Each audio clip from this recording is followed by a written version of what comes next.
శ్రీరాముడు ఎలా చనిపోయాడో మీకు తెలుసా? రామనవమి రాముడు జన్మించినప్పుడు జరుపుకుంటాము అని ప్రతి ఒక్కరికి తెలుసు. కానీ మన శ్రీరాముడు ఎలా చనిపోయాడో చాలా మందికి తెలియదు. అలాగే సీతమ్మ రాముడిని విడిచి ఎందుకు చనిపోయిందో మీకు తెలుసా? లక్ష్మణుడు ఎలా చనిపోయాడు? హనుమాన్ని మోసం చేసి రాముడు ఈ లోకాన్ని ఎందుకు వదిలిపెట్టిపోయాడు? హనుమాన్ ఇప్పుడు ఎక్కడ ఉన్నాడు? ఇవన్నీ ఈ వీడియోలో వివరంగా తెలుసుకుందాం. ఈ వీడియో చూస్తే మీ కళ్ళలో నీరు ఆగకుండా వస్తాయి మరియు మనసు నిండా దుఃఖం మరియు బాధ ఆపుకోలేం. అంత బాగుంటుంది ఈ వీడియో ప్రతి ఒక్క రామ భక్తుడు మరియు హనుమంతుడి భక్తులు చూడాలి. వివరంగా అర్థం అవ్వాలి అంటే దయచేసి వీడియో చివరి వరకు మిస్ అవ్వకుండా చూడండి. రాముడు రావణాసురుడిని చంపివేస్తాడు. రాముడు సీతతో కలిసి అయోధ్యకి వస్తాడు. ఆ రోజు ఎంతో ఘనంగా వేడుకలు జరుపుతూ దంపతులను ఆహ్వానిస్తారు. అప్పటి నుండి రామరాజ్యం మొదలవుతుంది. రాముడు ధర్మాన్ని 4 పాదాల మీద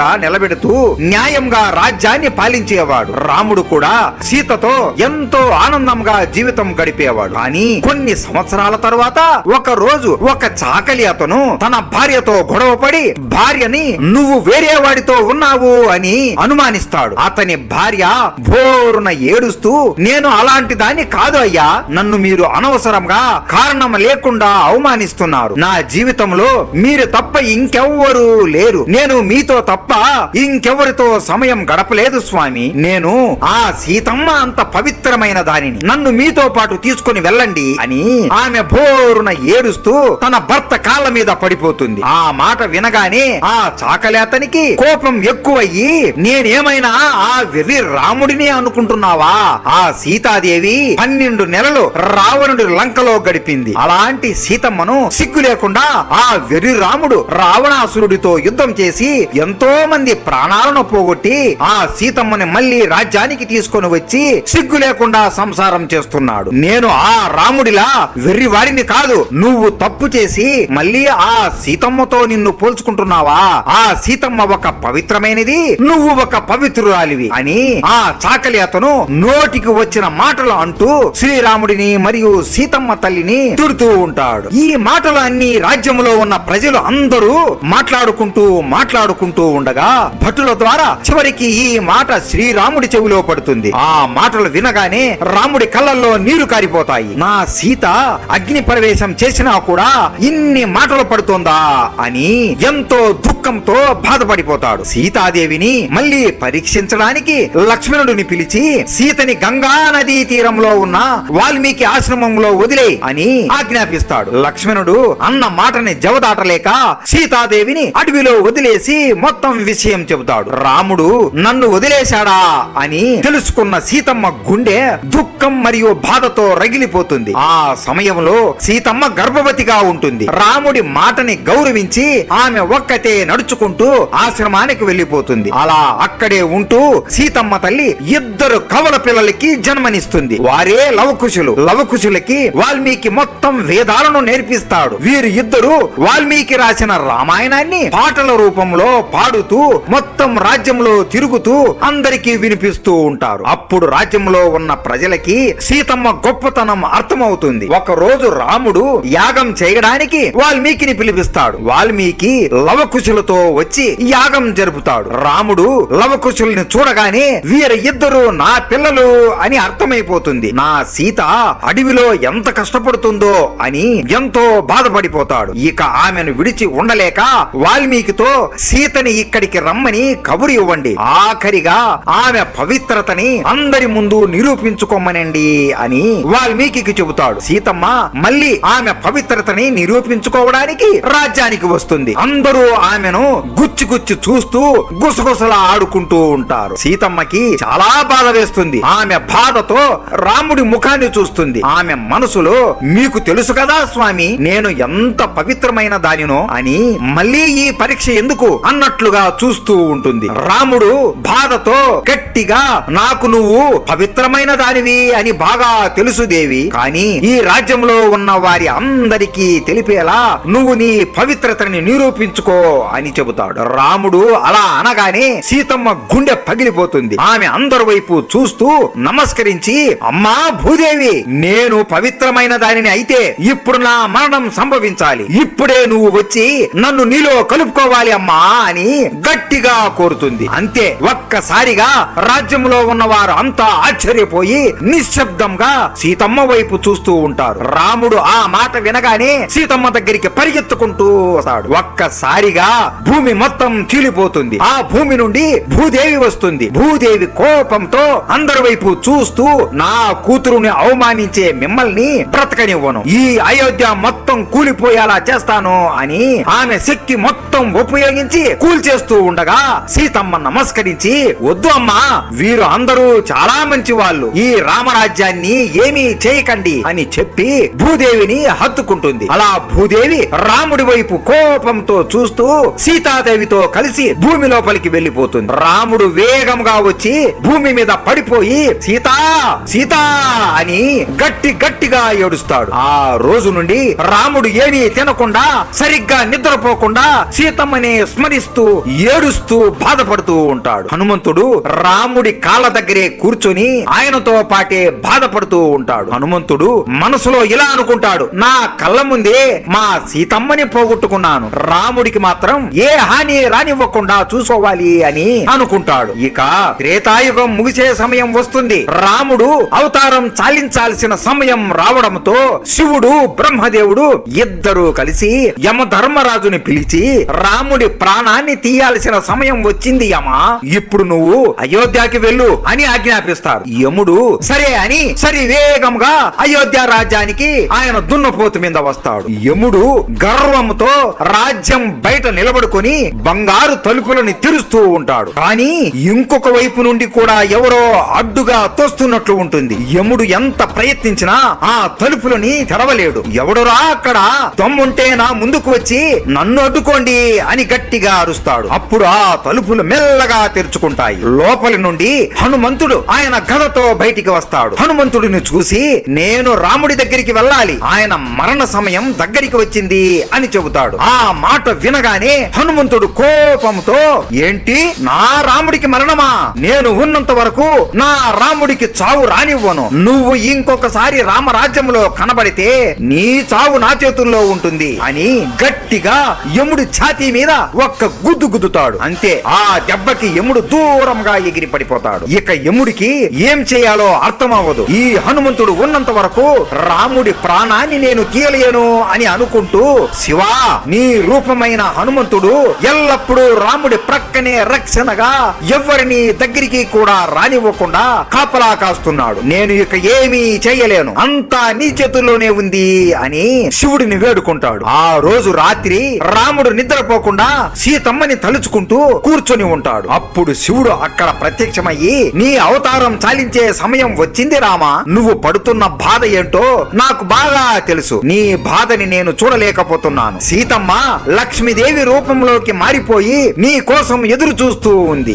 యముడు నీ రాజ్యం బయట నీ కోసం ఎదురు చూస్తున్నాడు. కానీ నీ ప్రాణానికి హనుమాన్ అడ్డుగా ఉన్నాడు. నువ్వు నీ భార్య దగ్గరికి వెళ్ళాలి అంటే హనుమాన్ అడ్డుని తొలగించుకోవాలి అని చెబుతాడు. రాముడు మళ్ళీ సీతమ్మని కలుస్తాను అని ఆనందపడతాడు. కానీ పాపం నా మారుతి నన్ను వదిలి ఉండలేడే అని ఒక పథకం వేస్తాడు. మరుసటి రోజు రాముడు హనుమంతుడిని పిలిచి హనుమాన్తో మాట్లాడుతూ ఉంటాడు. ఒక్కసారిగా సీతమ్మ రాముడి వేలుకు పెట్టిన ఉంగరం జారిపోయి నేల మీద పడిపోయి అది దొర్లుకుంటూ వెళుతూ ఒక చిన్న రంధ్రంలో పడుతుంది. ఆ రంధ్రం అప్పటి వరకు ఉండి ఉండదు. రాముడు బాధతో, హనుమా, ఆ ఉంగరం నాకు సీత ప్రేమతో ఇచ్చింది, సీత జ్ఞాపకంగా ఆ ఒక ఉంగరమే నా దగ్గర ఉంది హనుమా, అది కూడా లేకపోతే నేను చచ్చిన వాడితో సమానం అని ఏడుస్తూ నమస్కరించి, దయచేసి నువ్వు వెళ్లి నా ఉంగరం కనిపెట్టి వెతికి త్యాగలవా అని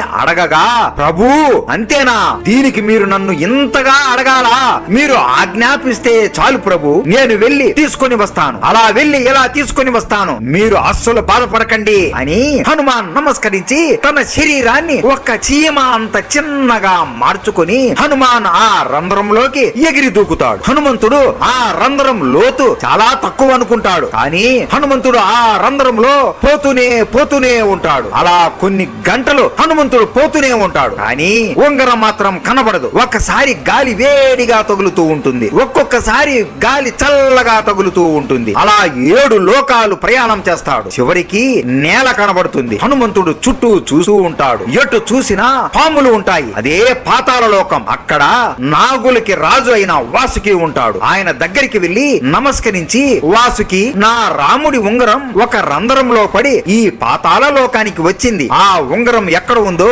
మీకేమైనా తెలుసా అని అడుగుతాడు. ఓహో, రాముడి ఉంగరమా, నాకు తెలుసు, ఇక్కడ ఉంది, నాతో రండి అని హనుమాన్ని వెంట పిలుచుకొని ఒక గృహలోకి తీసుకొని వెళతాడు. ఈ గృహలోనే ఆ ఉంగరాలు ఉన్నాయి. అనగా, ఉంగరాలా, నాకు కావలసింది నా రాముడి ఉంగరమే కదా అని లోపలికి వెళ్లి చూడగా హనుమాన్ ఆశ్చర్యపోతాడు. ఆ గృహ లోపల ఒక పెద్ద బంగారు కొండ ఉంటుంది. ఆ కొండ మీద రాముల వారి ఉంగరం ఉందేమో అని మెల్లగా కొండ మీద కాళ్ళు పెడుతూ నడుస్తూ ఉంటాడు. అప్పుడు హనుమంతుడికి అర్థమవుతుంది, ఇది కొండ కాదు, ఇవన్నీ ఉంగరాల గుట్ట అని. అక్కడ ఒకటి కాదు, రెండు కాదు, మూడు కాదు, నాలుగు కాదు, కొన్ని లక్షల కోట్ల బంగారు ఉంగరాలు ఒక పర్వతం లాగా పడి ఉంటాయి. హనుమాన్ నవ్వుకొని, నాకు తెలియదా నా రాముడు ఉంగరం ఏదో అని వెతకడం మొదలు పెడతాడు. మొత్తానికి ఒక ఉంగరం తీసుకుంటాడు. ఆ ఉంగరం మీద శ్రీరామ్ అని నామం ఉంటుంది. ఇదే, ఈ ఉంగరమే రాముడి ఉంగరం అని ఎంతో సంతోషిస్తాడు. కానీ మెల్లగా హనుమంతుడి కళ్ళు ఆ ఉంగరం కింద ఉన్న ఇంకొక ఉంగరం మీద పడతాయి. ఆ ఉంగరం కూడా అచ్చం రాముడి ఉంగరం లాగే ఉంటుంది. హనుమంతుడికి అస్సలు ఏం చేస్తున్నాడో, ఏం చూస్తున్నాడో, అక్కడ ఏం జరుగుతుందో అర్థం అవ్వదు. మొత్తం అక్కడ ఉన్న కోట్ల ఉంగరాలన్నీ సీతమ్మ రాముడికి ఇచ్చిన ఉంగరం లాగానే ఉంటాయి. హనుమంతుడికి ఏం చేయాలో అస్సలు అర్థం అవ్వదు. ఇదే సమయంలో అయోధ్యలో హనుమంతుడు లేడు అని తెలుసుకొని, ఇదే మంచి సమయం అని యమధర్మరాజు అయోధ్య రాజ్యం లోపలికి వచ్చి రాముడి దగ్గరికి వెళ్లి, రామా, నీతో ఈ రోజు ఏకాంతంగా చాలా ముఖ్యమైన విషయం మాట్లాడాలి. మనం మాట్లాడుకునే సమయంలో ఎవరైనా మధ్యలో వస్తే వారికి మరణ దండన ఇవ్వాలి అనగా, రాముడు అంగీకరించి లక్ష్మణుడిని పిలిచి, ఈ బాధ్యత నీదే లక్ష్మణ, నీవు ద్వారం దగ్గర ఉండి ఎట్టి పరిస్థితుల్లోనూ లోపలికి ఎవ్వరిని పంపించకు అని ఆజ్ఞాపిస్తాడు. సరే అన్నయ్య అని లక్ష్మణుడు ద్వారం దగ్గర నిలబడుకొని ఉంటాడు. లోపల యముడు రాముడిని చూసి నమస్కరించి, స్వామి, శివుడు మరియు బ్రహ్మ ఆజ్ఞ వలన నేను ఇక్కడికి వచ్చాను. మీరు ఈ రాముడి అవతారం దేనికైతే ఎత్తారో ఆ కార్యం ముగిసిపోయింది. ఇక మీరు విష్ణు రూపంలోకి మారి వైకుంఠానికి రావాలి. లక్ష్మీదేవి మీ కోసం ఎదురు చూస్తుంది అనగా, రాముడు నవ్వుతూ, నేను కూడా దీనికోసమే ఎదురు చూస్తున్నాయమా అని నవ్వుతూ నమస్కరిస్తాడు. ఆ సమయంలోనే మహా కోపిష్టి అయిన దుర్వాస మహర్షి రాముడితో మాట్లాడడానికి అయోధ్య రాజ్యానికి వస్తాడు. కానీ లక్ష్మణుడు, స్వామి, ఇప్పుడు రాముల వారు ఏకాంతంగా ఉండాలి అనుకుంటున్నారు, మిమ్మల్ని ఇప్పుడు లోపలికి పంపలేను అని అనగా, దుర్వాస మహర్షి కోపంతో, నేను ఇంత దూరం నుండి రాముడితో మాట్లాడడానికి వస్తే నన్ను లోపలికి పంపకుండా అడ్డుకుంటావా? ఇప్పుడు కాని నన్ను నీవు లోపలికి పంపకపోతే అయోధ్య మొత్తాన్ని కాల్చి బూడిద చేసేస్తాను అని అంటాడు. లక్ష్మణుడికి ఏం చేయాలో అర్థం అవక, ఇప్పుడు నేను లోపలికి వెళితే నాకు మృత్యు దండన కలుగుతుంది, లేదంటే దుర్వాస మహర్షి మొత్తం ఈ అయోధ్యాన్ని కాల్చేస్తాడు అని ఆలోచనలో పడి, అయోధ్య ప్రజలను కాపాడడం కోసం తన ప్రాణం కూడా లెక్క చేయకుండా లక్ష్మణుడు లోపలికి వచ్చి, అన్నయ్య, దుర్వాస మహర్షి మీతో కలవడానికి వచ్చాడు అని చెబుతాడు. లక్ష్మణుడి మాట వినగానే రాముడి గుండె పగిలిపోతుంది. అయ్యో లక్ష్మణ, ఎంత పని చేశావయ్యా నువ్వు, నీకు తెలియదా లోపలికి వస్తే ఏమి జరుగుతుందో అని? నేను యముడికి ఒక మాట ఇచ్చాను, లోపలికి ఎవరు వచ్చినా వారిని హతమారుస్తాను అని. ఇప్పుడు నిన్ను నేను ఎలా చంపుకోగలను లక్ష్మణ అని బాధపడిపోతాడు. అప్పుడు ఆయనకి ఒక ఆలోచన వస్తుంది, నాకు తెలుసు లక్ష్మణ, నీకు మరణం అంటే భయం లేదు అని. అందుకే ఎప్పుడు నా పక్కనే ఉండే నువ్వు నాకు దూరంగా ఉంటే అదే నీకు మరణం కన్నా ఎక్కువ బాధని కలిగిస్తుంది. అందుకే నిన్ను రాజ్య బహిష్కరణ చేస్తున్నాను అని బాధపడుతూ లక్ష్మణుడికి చెబుతాడు. రాముడు అన్న మాట లక్ష్మణుడు విని, నీకు దూరంగా ఉండడం కంటే చనిపోవడమే మేలు అన్నయ్య అని సరయూ నదీ తీరం దగ్గరికి వెళ్లి రామనామం జపిస్తూ జల సమాధి అయిపోతాడు. ఇది చూసిన అతని భార్య ఊర్మిళాదేవి కూడా జల సమాధి అయిపోతుంది. ఈ రెండు మరణాలను చూసి రాముడు బాధతో కురింగిపోతూ, మొదటిగా నా సీతని నా కళ్ళ ముందే పోగొట్టుకున్నాను, ఆ తరువాత నా తమ్ముడిని పోగొట్టుకున్నాను, ఇప్పుడేమో ఊర్మిళాదేవిని పోగొట్టుకున్నాను. ఇదంతా తెలిస్తే హనుమంతుడు కూడా నేను చనిపోక ముందే చనిపోతాడు. అది నేను అస్సలు చూడలేను. నేను ఇక ఇంకొక మరణాన్ని అస్సలు చూడలేను అని ఒక నిర్ణయం తీసుకుంటాడు. నేను కూడా జల సమాధి అయిపోవాలి అని సరయూ నదీ తీరం దగ్గర నిలబడుకొని శివనామం జపిస్తూ ఉంటాడు. ఇదే సమయంలో హనుమంతుడు పాతాళలోకంలో ఇంకా సరైన ఉంగరం కోసం వెతుకుతూనే ఉంటాడు. అలా వెతికి వెతికి అలసిపోయి కోపంతో వాసుకితో ఏ ఉంగరం చూసినా రాముడి ఉంగరం లాగే ఉన్నాయి. ఈ ఉంగరాలు అన్ని ఎవరివి? అస్సలు ఇన్ని ఉంగరాలు ఇక్కడికి ఎలా వచ్చాయి అని అడుగుతాడు. వాసుకి నవ్వుతూ ఇవన్నీ నీ రాముడి ఉంగరాలే హనుమా అని అనగా, ఇది అసంభవం. నా రాములు వారు ఇప్పుడే కేవలం ఒక ఉంగరం మాత్రమే పడవేసుకున్నాడు. అలాంటిది ఇవన్నీ నా రాముడి ఉంగరాలు ఎలా అవుతాయి అని ఆశ్చర్యంతో అడుగుతాడు. వాసుకి నవ్వుతూ త్రేతాయుగంలో విష్ణు రూపమైన రాముడు జన్మిస్తాడు. ఎప్పుడైతే ఒక బంగారు ఉంగరం పాతాళ లోకంలో పడుతుందో దాన్ని వెతుక్కుంటూ ఒక వానరం వస్తుంది. అప్పుడు భూమి పైన రాముడు అస్తమిస్తాడు. దాంతో త్రేతాయుగం అంతమవుతుంది. హనుమ, ఇక్కడ ఇన్ని ఉంగరాలు ఉన్నాయి అంటే అన్ని సార్లు రాముడు అస్తమించాడు, అన్ని సార్లు త్రేతాయుగాలు ముగిశాయి అని అర్థం. జీవితం అంటే ఒక చక్రం హనుమ. ఒక చక్రం ముగిసింది అంటే ఇంకొక చోటు ప్రారంభం అవుతుంది. 4 యుగాలు మళ్ళీ ముగుస్తాయి. మళ్ళీ త్రేతాయుగం మొదలవుతుంది. రాముడు మళ్ళీ పుడతాడు, నువ్వు కూడా మళ్ళీ పుడతావు. ఇద్దరూ కలిసి మళ్ళీ రావణుడిని హతమారుస్తారు అని వాసుకి అంటాడు. హనుమంతుడు ఆశ్చర్యపోతూ ఇదంతా వింటూ కళ్ళలో నీరు పెట్టుకుంటాడు. నా రాముడు ఇప్పుడు మరణిస్తాడా అని చేతికి దొరికిన ఉంగరాన్ని తీసుకొని వెంటనే పాతాళ లోకం నుండి బయలుదేరతాడు. ఏ రంధ్రం నుండి అయితే హనుమాన్ వెళ్ళాడో మళ్ళీ ఆ రంధ్రం నుండి బయటికి వస్తాడు. రాముడు కూర్చునే సింహాసనాన్ని చూస్తాడు. ఆ సింహాసనం మీద ఎవ్వరూ ఉండరు. ఆ దృశ్యాన్ని చూసి హనుమంతుడి గుండె పగిలిపోతుంది. అయ్యో, అయోధ్య మొత్తం వెతికినా రాముడు ఎక్కడా కనిపించడు. అక్కడున్న వాళ్ళు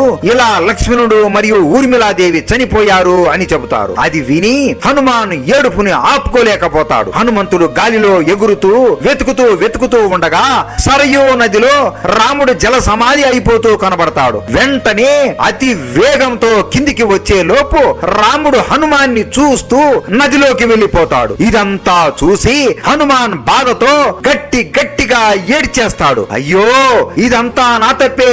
నేను బుద్ధి లేని వాడిని. ఒక నిమిషంలో వస్తాను అని ఇంత సమయం వృధా చేశాను. నా వల్లనే ఈ రోజు మీరు నాకు దూరమైపోయారు అని బాధపడుతూ ఉంటాడు. అప్పటికే రాముడు విష్ణువు రూపంలోకి మారిపోయి ఉంటాడు. హనుమాన్ బాధను చూసి విష్ణువు తట్టుకోలేక అక్కడ ప్రత్యక్షమై, హనుమ, ఇందులో నీ తప్పు ఏమీ లేదు. ఇదంతా జరగాల్సిందే. నువ్వు ఎంత చేసినా జరగాల్సిన దానిని మార్చలేవు. మళ్ళీ త్రేతాయుగం మొదలవుతుంది. మళ్ళీ నేను నువ్వు ఇద్దరము జన్మిస్తాము. మళ్ళీ ఇద్దరము కలిసి రావణుడిని హతమార్చి సీతమ్మని కాపాడుకుంటాము అని హనుమానికి చెబుతాడు. ప్రభు, నేను కూడా మీతో పాటే మీ దగ్గరికే వస్తాను. మీరు మరియు సీతమ్మ లేని ఈ భూమి మీద నేను ఒక్కడినే బ్రతకలేను తండ్రి అని వేడుకుంటాడు. లేదు హనుమ, నీలాంటి భక్తుడు ఈ భూమి మీద ఉండి ధర్మ రక్షణ చెయ్యాలి. ద్వాపర యుగంలో నేను మళ్ళీ జన్మిస్తాను. అప్పుడు నీ అవసరం నాకు ఉంటుంది హనుమ. అంతవరకు నువ్వు ఎప్పటికీ చిరంజీవిలాగా ఉండి ప్రజల్ని కాపాడుతూ ఉండు అని హనుమంతుడిని కౌకిలించుకుని దీవించి అక్కడి నుండి అదృశ్యమైపోతాడు. సరే ప్రభు, నీ ఆజ్ఞ అని హనుమాన్ రాముడి ఉంగరాన్ని తన వేలుకు పెట్టుకుని హిమాలయాలలో రామనామాన్ని జపిస్తూ ఉంటాడు. ఇప్పటికీ కూడా రామనామాన్ని ఎవరు జపించినా వారికి హనుమాన్ ఆయన అనుగ్రహాన్ని మనకి ఇస్తూ మనల్ని కాపాడుతూ ఉంటాడు. ఇప్పుడు ప్రతి ఒక్కరికి రాముడు, సీతమ్మ, హనుమంతుడు మరియు లక్ష్మణుడు, ఊర్మిళాదేవి వీరు పడిన బాధ అర్థమైంది అని భావిస్తున్నాము. ప్రతి ఒక్కరికి రామాయణం అంటే రామ యుద్ధమే అని చెబుతారు. కానీ చాలా మందికి రాముడు, హనుమంతుడు భరించిన బాధ అస్సలు తెలియదు. ప్రతి ఒక్కరూ ఈ వీడియో తప్పకుండా ప్రతి ఒక్కరికి షేర్ చేయండి. ఈ వీడియో చూస్తున్న ప్రతి ఒక్కరికి మరియు మా సబ్స్క్రైబర్లకి, వారికి మరియు వారి కుటుంబ సభ్యులందరికీ ఆ శ్రీరాముడు మరియు